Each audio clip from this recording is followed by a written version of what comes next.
I asked Anthony Leese, who was an auxiliary board member who served under Mr. Sears, what was it that Shoghi Effendi saw in Mr. Sears that led him to name him a hand? And he immediately said, Shoghi Effendi had the perception to know the difference between pretty good and a champion.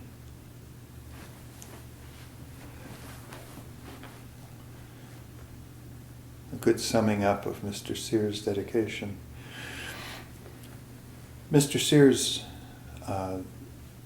toward the end of his life, lived in Tucson in a home provided by the Haddons, Eagle Landing Place.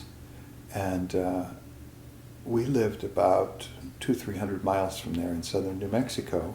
And in our community were two wonderful souls from the early days in the Africa campaign.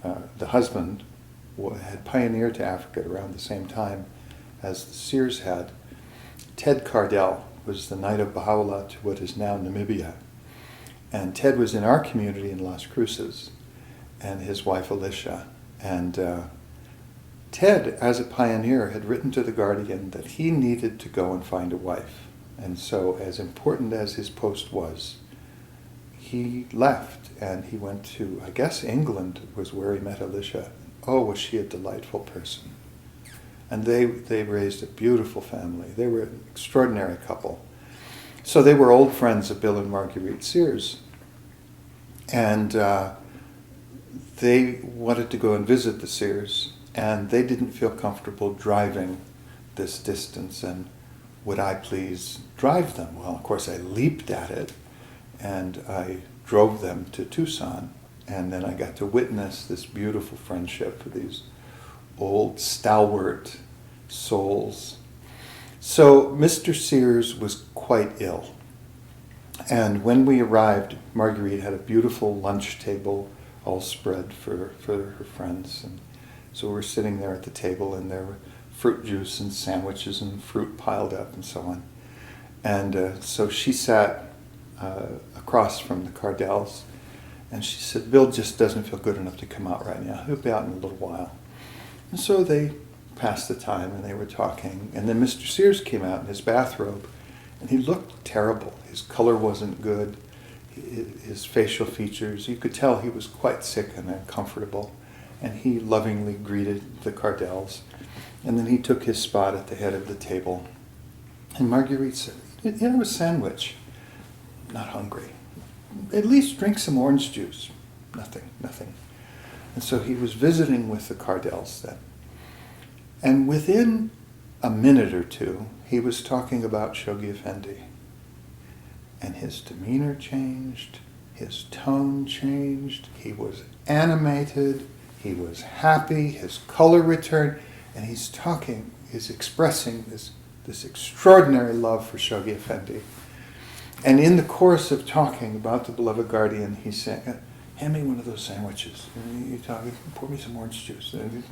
So that was the last time I saw Mr. Sears. And this was the keynote of his life, was his unbounded love for Shoghi Effendi.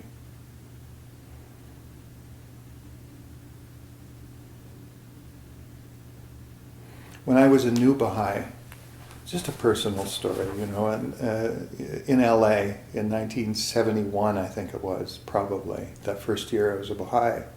And Mr. Sears then lived in Southern California, I think Palm Springs. And we saw him fairly often, and he'd come to the Baha'i Center, the old center on Pico. And so he was giving a day-long deepening. So I attended.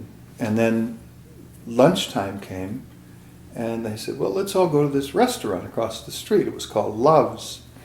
So I thought, well, I'm going to sit next to Mr. Sears at lunchtime. And so we're walking across the street, and I'm sticking like glue to him so I can sit next to him. And the other friends don't seem to be paying that much attention to what's my first priority. So we walk across. And Mr. Sears was talking and kind of lingering, and we were about the last ones to enter the restaurant. And the whole half of the restaurant was filled with the believers. And there wasn't one empty seat. at least not one that I saw. So there were no empty seats, and I went, I've got Mr. Sears to myself. So I saw that there was another table, the farthest table away from everybody else, on the other side of the room near the window. So I head over to the table, and I'm talking to Mr. Sears, and I'm going to have him all to myself at lunch. And I get over there, and I turn, and he's back where we had been standing, and the secretary of the spiritual assembly had saved a spot for him next to her. And I turned bright red. And I was busted because all the friends could see what I was trying to do. And so I was quite embarrassed. And so these were booths. And there was a wall between the booths and the next set of booths. And Mr. Sears reached over, and it turned out that the wall could be removed. And he lifted it out and motioned for me. And so I sat right next to him with this low wall between us. It was just like sitting right next to him. So I was happy. And so he's sitting there eating his very simple lunch of chili beans and crackers. Mr. Sears, yes, would you talk to me about Shoghi Effendi? No, I can't talk to you about Shoghi Effendi. No, we'll have to devote an evening sometime. Why, if I started talking about Shoghi Effendi, we'd be up on the ceiling. If I started talking, and then he begins talking about Shoghi Effendi, and for the rest of the lunch he talked about Shoghi Effendi. I don't remember a word that he said, but of course the spirit of what he said was so exalted. His awareness of who the guardian was and what the guardian accomplished. The seeds of love that Shoghi Effendi planted in those hearts. So that's a very precious personal memory of that may have been the first time I met Mr. Sears.